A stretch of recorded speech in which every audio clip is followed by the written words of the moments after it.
پرانے زمانے کی بات ہے، ایک چھوٹے سے گاؤں میں جہاں کچے راستے، مٹی کے گھر اور ہر طرف سرسبز کھیتوں کا منظر تھا، وہاں نور خان اپنی بیوی سفینہ اور 2 معصوم بیٹیوں کے ساتھ رہتا تھا۔ ان کا گھر چھوٹا سا گھر گاؤں کے کنارے پر تھا، جس کی دیواریں محبت اور قربانی کی کہانیاں سناتی تھیں۔ نور خان دن بھر کھیتوں میں محنت کرتا، دھوپ میں جلتا، مٹی میں پسینہ بہاتا تاکہ اپنے بچوں کے لیے 2 وقت کی روٹی کما سکے۔ اس کی بیوی سفینہ گھر کے کام کاج کے ساتھ ساتھ بچوں کی دیکھ بھال بھی کرتی۔ ان کے دن مشکل تھے، مگر دلوں میں امید کی روشنی ہمیشہ جگمگاتی رہتی۔ سفینہ ایک صابر اور شکر گزار عورت تھی۔ وہ نہ کبھی حالات کی تنگی پر شکو کرتی، نہ کبھی اپنے شوہر کی محنت کو کم سمجھتی۔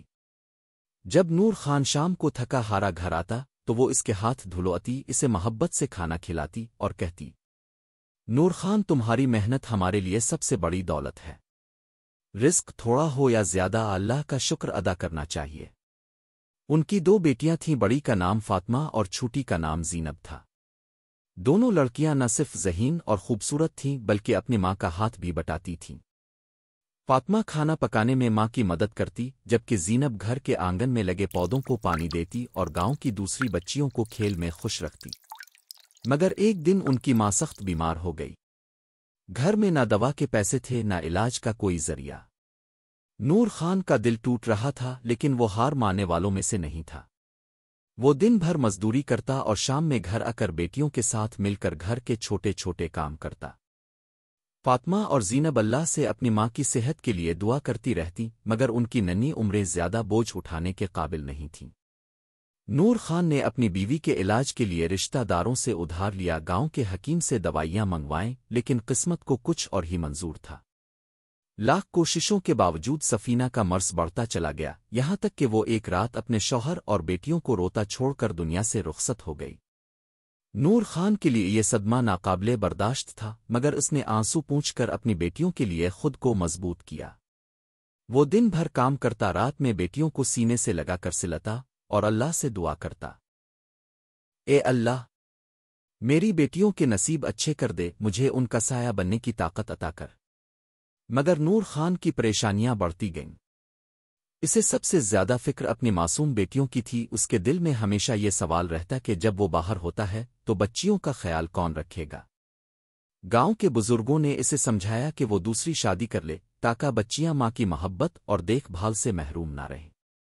شروع میں نور خان نے انکار کر دیا، لیکن بیٹیوں کے مستقبل کے بارے میں سوچ کر آخرکار وہ مان گیا۔ کچھ ہی دنوں میں اس کی شادی ایک عورت ماریا بی بی سے کروا دی گئی۔ شادی کے بعد ماریا بی بی نے نور خان کے سامنے تو بہت محبت سے بچیوں کا خیال رکھنا شروع کیا۔ وہ ان کے لیے کھانا بناتی، بال سنوارتی اور نور خان کو تسلی دیتی کہ وہ ان کی ماں کی طرح دیکھ بھال کرے گی۔ مگر حقیقت کچھ اور تھی۔ جب نور خان صبح مزدوری کے لیے نکل جاتا تو ماریا بی بی کا رویہ بدل جاتا۔ وہ فاطمہ اور زینب کو ڈانٹتی، ان سے سارا دن گھر کے کام کرواتی اور کھانے کے ٹھنڈے ٹکڑے ان کے آگے رکھ دیتی۔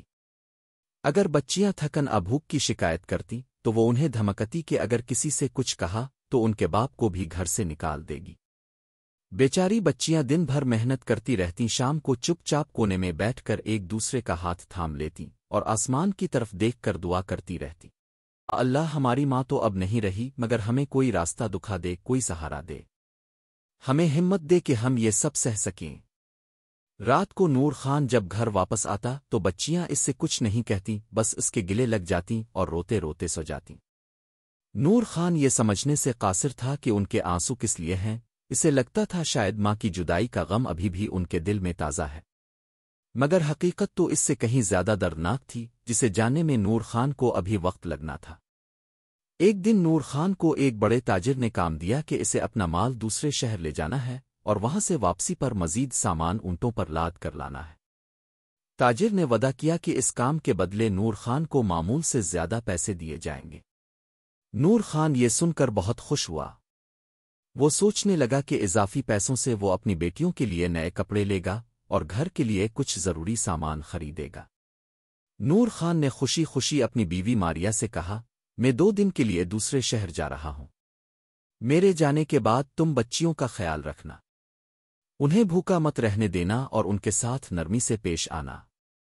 ماریا نے میٹھی مسکراہٹ کے ساتھ جواب دیا، اب بالکل فکر نہ کریں، میں اب کی بچیوں کا اپنی اولاد کی طرح خیال رکھوں گی۔ نور خان مطمئن ہو کر اگلی صبح سفر پر نکل گیا، مگر اس کے جانے کے بعد ماریا نے اپنا اصل چہرہ دکھانا شروع کر دیا۔ وہ سارا دن بچیوں سے کام کرواتی، خود آرام کرتی، اور اگر وہ تھک کر بیٹھنے کی کوشش کرتی تو انہیں ڈانٹتی۔ ایک دن ماریا کے دل میں ایک خوفناک خیال آیا۔ اس نے سوچا کہ اگر یہ بچیاں نہ ہوں تو اسے نہ کام کرنا پڑے گا اور نہ ہی نور خان کی محبت بانٹنی پڑے گی۔ اسی سوچ کے تحت اس نے ایک منصوبہ بنایا۔ اگلے دن ماریا نے مسکراتے ہوئے بچیوں سے کہا، آج ہم جنگل کی سیر کو جائیں گے۔ وہاں بہت خوبصورت درخت اور پھول ہیں، تمہیں مزہ آئے گا۔ معصوم بچیاں خوش ہو گئیں۔ جب ماریا انہیں لے کر جنگل گئی، چھوٹی بہن نے کہا، مجھے ڈر لگ رہا ہے، ہم واپس چلی۔ ماریا نے مصنوعی نرمی سے اسے دلاسا دیا، ارے بیٹا، میں تمہارے ساتھ ہوں، ڈرنے کی ضرورت نہیں ہے۔ کچھ دیر چلنے کے بعد ماریا اچانک رک گئی اور بولی، مجھے پیاس لگ رہی ہے، میں مزید نہیں چل سکتی، تم دونوں پانی ڈھونڈ کر لاؤ، میں یہیں بیٹھتی ہوں۔ بچیاں ناسمجھی میں جنگل کے اندر پانی تلاش کرنے نکل پڑیں، مگر جب وہ پانی لے کر واپس آئیں تو ماریا وہاں نہیں تھی۔ وہ انہیں ویران جنگل میں تنہا چھوڑ کر واپس گاؤں جا چکی تھی۔ فاطمہ اور عائشہ جنگل کے درمیان خوف اور حیرت میں ڈوبی کھڑی تھیں، انہیں سمجھ نہیں آ رہا تھا کہ ان کے ساتھ یہ کیا ہو گیا ہے۔ فاطمہ اور عائشہ جنگل میں تنہا، خوفزدہ اور بھوکی بیٹھی تھیں۔ ہر طرف اندھیرا چھایا ہوا تھا، درختوں کی سرسراہٹ اور دور سے آنے والی جنگلی جانوروں کی آوازیں ان کے دلوں میں خوف بڑھا رہی تھیں۔ دونوں بہنیں ایک دوسرے کا ہاتھ مضبوطی سے تھامے ایک بڑے درخت کے نیچے بیٹھ گئیں۔ فاطمہ نے روتے ہوئے ہاتھ اٹھائے اور دعا کرنے لگی، اللہ ہماری حفاظت فرما، ہمیں ہمارے ابو سے ملا دے۔ عائشہ بھی اپنی بہن کے ساتھ دعا میں شامل ہو گئی، مگر بھوک اور تھکن کے باعث وہ دونوں جلد ہی نیند کی آغوش میں چلی گئیں۔ صبح کی نرم روشنی جب ان کے چہروں پر پڑی تو وہ جاگ گئیں۔ بھوک اور پیاس سے نڈھال ہونے کے باوجود انہوں نے ہمت نہ ہاری۔ فاطمہ نے عائشہ کا ہاتھ تھاما اور کہا، ہمیں کھانے اور پانی کی تلاش کرنی ہوگی، چلو آگے بڑھتے ہیں۔ دونوں بہنیں ایک دوسرے کا سہارا بن کر چلنے لگیں۔ کچھ دیر بعد انہیں دور دھوئیں کا ایک ہلکا سا بادل نظر آیا۔ امید کی کرن دل میں جاگی اور وہ دھوئیں کی طرف بڑھنے لگیں۔ جب وہ قریب پہنچی تو ایک چھوٹی سی جھونپڑی دیکھی جس کے باہر ایک مٹی کا چولہا جل رہا تھا۔ جھونپڑی کے دروازے پر ایک بوڑھی عورت بیٹھی تھی جو اپنی بکری کو چارہ کھلا رہی تھی۔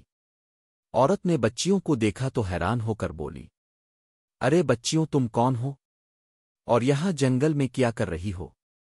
بچیاں رونے لگیں۔ فاطمہ نے کانپتی آواز میں پوری کہانی سنائی کہ کیسے ان کی سوتیلی ماں انہیں جنگل میں چھوڑ کر چلی گئی تھی۔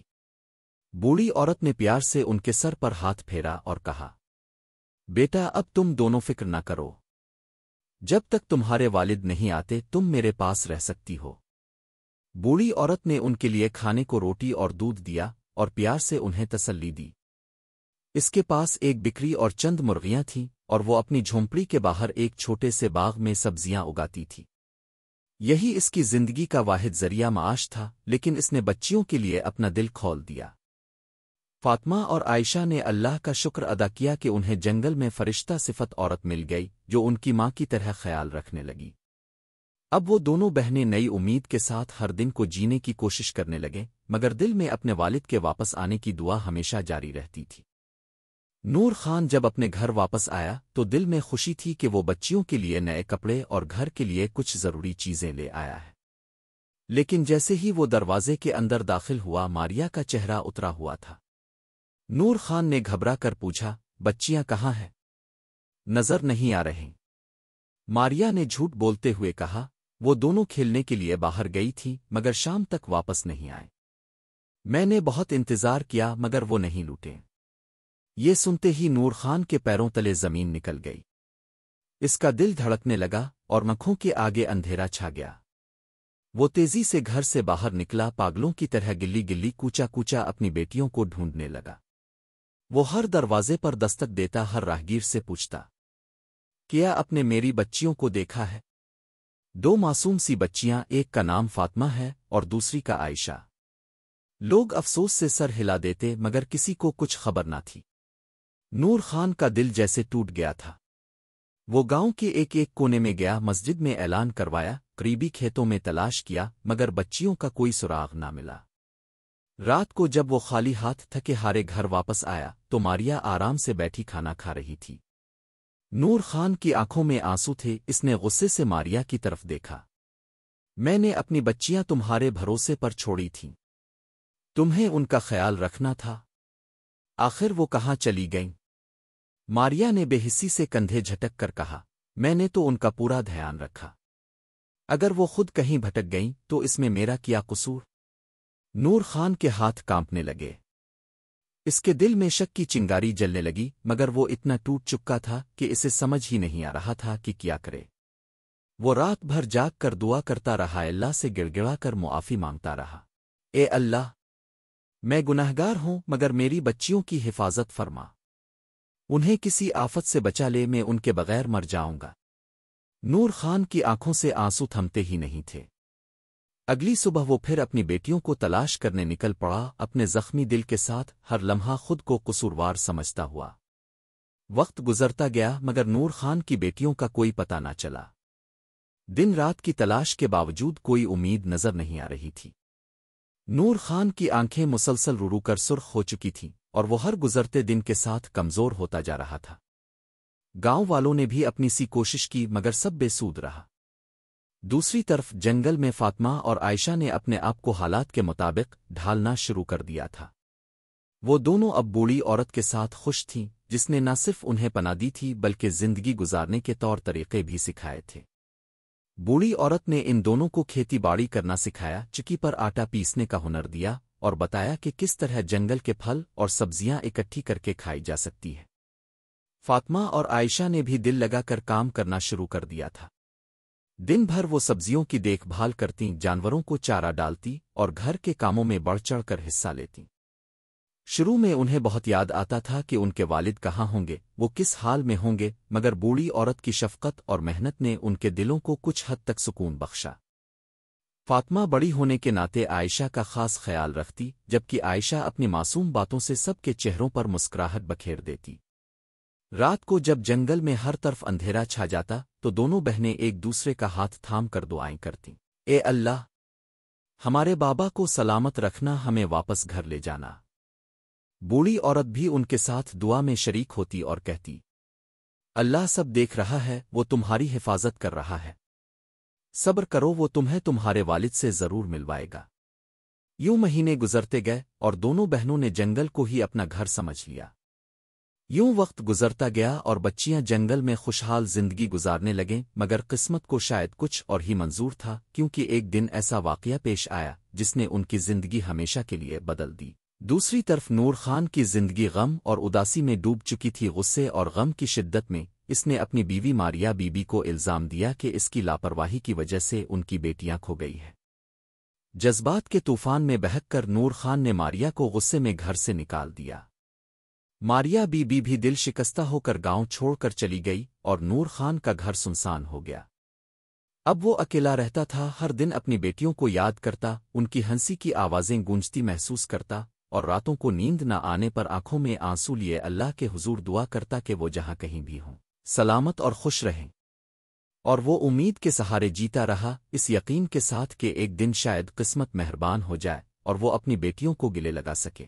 ایک دن جنگل میں اچانک ہلچل مچ گئی۔ بادشاہ اپنے وزیر کے ساتھ شکار کے لیے آیا ہوا تھا۔ اس کے سپاہی ہر طرف پھیل چکے تھے اور بادشاہ نے ایک ہرن کا شکار کیا۔ وزیر کے حکم پر سپاہیوں نے ہرن کو کوئلوں پر بھوننے کی تیاری شروع کی۔ فاطمہ اور عائشہ یہ سب چھپ کر درختوں کے پیچھے سے دیکھ رہی تھیں۔ وہ حیران تھی کیونکہ انہوں نے پہلی بار اتنے شان و شوکت والے لوگ دیکھے تھے۔ جب ہرن کو پکانے کا عمل شروع ہوا تو اچانک ایک سپاہی گھبرا کر بولا، ہرن کا گوشت کچھ حصہ جل گیا ہے، اب کیا کریں؟ اگر بادشاہ کو پتہ چلا تو وہ ناراض ہو جائے گا۔ یہ سن کر فاطمہ کا دل پسیج گیا۔ وہ ہمت کر کے باہر آئی اور سپاہیوں سے بولی، اگر آپ اجازت دیں تو میں مدد کر سکتی ہوں۔ جلنے کی بو ختم کرنے کے لیے گوشت پر دہی لگائیں، اس سے نہ صرف بو ختم ہو جائے گی بلکہ گوشت کا ذائقہ بھی بڑھ جائے گا۔ سپاہی حیران رہ گئے مگر ان کے پاس کوئی اور حل نہیں تھا۔ انہوں نے جلدی سے دہی منگوائی اور فاطمہ کی ہدایت کے مطابق گوشت پر لگائی۔ جب گوشت دوبارہ پک کر تیار ہوا اور بادشاہ نے کھایا تو وہ بہت خوش ہوا۔ یہ کھانا اتنا مزیدار کیسے بنا؟ بادشاہ نے حیرت سے وزیر سے پوچھا۔ وزیر نے حقیقت بتا دی اور بادشاہ کو فاطمہ کے بارے میں بتایا۔ بادشاہ نے فوراً کہا، اس لڑکی کو میرے سامنے پیش کرو، میں خود اسے انعام دینا چاہتا ہوں۔ سپاہی بھاگے بھاگے فاطمہ کو بادشاہ کے سامنے لے آئے۔ بادشاہ نے جب فاطمہ کو دیکھا تو نہ صرف اس کی عقل مندی کی تعریف کی بلکہ اس کی سادگی اور نرمی پر بھی دل ہار بیٹھا۔ میں تمہیں انعام دینا چاہتا ہوں، بلکہ اگر تمہاری اجازت ہو تو میں تم سے شادی کرنا چاہتا ہوں۔ بادشاہ نے یہ بات نرمی سے کہی اور بوڑھی عورت کی اجازت مانگی۔ بوڑھی عورت نے خوشی خوشی اجازت دے دی اور یوں فاطمہ کی شادی بادشاہ سے ہو گئی۔ رخصتی کے وقت فاطمہ نے عائشہ کو گلے لگایا اور کہا، تم فکر نہ کرنا، میں جلد تمہیں بھی یہاں بلا لوں گی، ہم ہمیشہ ساتھ رہیں گے۔ یہ کہہ کر فاطمہ بادشاہ کے ساتھ شاہی محل روانہ ہو گئی، جبکہ عائشہ اور بوڑھی عورت جھرنے کے پاس کھڑے دیر تک فاطمہ کو جاتے ہوئے دیکھتے رہے۔ فاطمہ ایک ملکہ بن چکی تھی۔ محل میں بادشاہ کی اور بھی بیویاں تھیں، مگر وہ سب فاطمہ کو ناپسند کرتی تھیں کیونکہ بادشاہ فاطمہ کا بہت زیادہ خیال رکھتے تھے۔ بادشاہ کی فاطمہ کے لیے محبت اور عزت دیکھ کر باقی بیویوں کے دل میں جلن پیدا ہو گئی تھی۔ وہ ہر وقت کوئی نہ کوئی سازش سوچتی رہتی تاکہ فاطمہ کو بادشاہ کی نظر میں گرا سکیں۔ وقت گزرتا گیا اور اس دوران وہ بوڑھی عورت جس نے جنگل میں بہنوں کی پرورش کی تھی وفات پا گئی۔ جب یہ خبر فاطمہ کو ملی تو وہ بہت غمزدہ ہوئی، لیکن اس نے عائشہ کو محل بلا لیا تاکہ وہ اکیلی نہ رہے۔ اب دونوں بہنیں محل میں ساتھ تھیں اور اپنی زندگی کی خوشیوں میں مگن تھیں۔ ایک دن زینب نے محل میں سرگوشیاں سنے کہ فاطمہ کے خلاف سازش ہو رہی ہے۔ وہ فوراً ہوشیار ہو گئی، لیکن بغیر ثبوت کے وہ بادشاہ سے کچھ نہیں کہہ سکتی تھی۔ وہ خاموشی سے حالات کا جائزہ لیتی رہی تاکہ صحیح وقت پر سچ سامنے لا سکے۔ پھر ایک رات شدید طوفانی بارش ہو رہی تھی۔ بادشاہ سلطنت کے کسی اور علاقے کے دورے پر گئے ہوئے تھے۔ اسی رات فاطمہ کی طبیعت اچانک خراب ہو گئی اور اس نے ایک خوبصورت بیٹے کو جنم دیا۔ یہ خبر محل میں پھیل گئی اور بادشاہ کی دوسری بیویوں کے دل میں خوف بڑھ گیا۔ انہیں لگا کہ اگر بادشاہ کو پتہ چلا کہ اس کا بیٹا پیدا ہو چکا ہے تو وہ فاطمہ کو اور بھی زیادہ اہمیت دیں گے اور یہ بچہ سلطنت کا وارث بن جائے گا۔ یہ سوچ کر انہوں نے ایک بھیانک فیصلہ کیا۔ انہوں نے اپنی خاص کنیز کو بلا کر حکم دیا کہ بچے کو چپکے سے محل سے باہر لے جائے اور کسی ایسی جگہ چھوڑ آئے جہاں اسے کوئی نہ دیکھ سکے۔ وہ فاطمہ کو بتانے کا ارادہ کر چکی تھیں کہ بچہ پیدائش کے فوراً بعد مر گیا تھا، لیکن یہ سارا منظر زینب دیکھ رہی تھی۔ وہ خاموشی سے کنیز کا پیچھا کرنے لگی۔ جب کنیز نے بچے کو محل سے باہر لے جا کر جنگل کی طرف چھوڑ دیا تو زینب نے بچے کو اپنی باہوں میں لے لیا۔ اس کی آنکھوں میں آنسو تھے، لیکن دل میں شکر تھا کہ وہ اپنے بھانجے کو بچا سکی تھی۔ زینب بچے کو سینے سے لگائے پرانی جھونپڑی کی طرف واپس چلی گئی۔ بادشاہ جب شکار سے واپس آیا اور اسے خبر ملی کہ اس کا بچہ فوت ہو چکا ہے تو وہ غم سے نڈھال ہو گیا۔ اس نے فاطمہ کو دلاسا دیا مگر اس کی آنکھوں میں آنسو تھے۔ فاطمہ بھی اپنے بچے کی جدائی میں دن بدن کمزور ہوتی جا رہی تھی۔ وقت گزرتا گیا اور جنگل میں زینب نے بچے کی بہترین پرورش کی۔ وہ اسے محبت، ہنر اور بہادری کی تعلیم دیتی رہی۔ بچہ بڑا ہو کر ذہین اور طاقتور بن گیا۔ اس کی شخصیت میں ایک شہزادے کی جھلک صاف نظر آتی تھی۔ ایک دن بادشاہ دوبارہ شکار کے لیے اسی جنگل آیا۔ شکار کے دوران اس کی نظر ایک بچے پر پڑی جو حیرت انگیز طور پر اس سے مشابہت رکھتا تھا۔ بادشاہ نے بچے سے بات کی اور اس کی معصوم باتوں میں اسے اپنا پن محسوس ہونے لگا۔ بادشاہ نے بچے کے بارے میں پوچھ گچھ کی تو اسے زینب کے پاس لے جایا گیا۔ زینب نے سب حقیقت بیان کر دی کہ کیسے فاطمہ کے بچے کو مارنے کی سازش کی گئی اور کیسے اس نے بچے کی جان بچانے کے لیے اسے جنگل میں چھپایا۔ بادشاہ کی آنکھوں میں آنسو آ گئے۔ وہ سوچ بھی نہیں سکتا تھا کہ وہ اتنے سال اپنے بیٹے سے دور رہا۔ بادشاہ نے زینب سے پوچھا، تم نے پہلے مجھے کیوں نہیں بتایا؟ زینب نے نرم لہجے میں جواب دیا، میں ڈرتی تھی کہ کہیں بچے کی جان کو دوبارہ خطرہ نہ ہو جائے۔ میں نے وہ سب دیکھا تھا جو ہماری سوتیلی ماں نے ہمارے ساتھ کیا تھا، میں دوبارہ وہ درد فاطمہ کے لیے نہیں دیکھ سکتی تھی۔ بادشاہ نے زینب کا شکریہ ادا کیا اور اسے بہادری کی علامت قرار دیا۔ وہ فوراً زینب اور اپنے بیٹے کو لے کر محل واپس آیا۔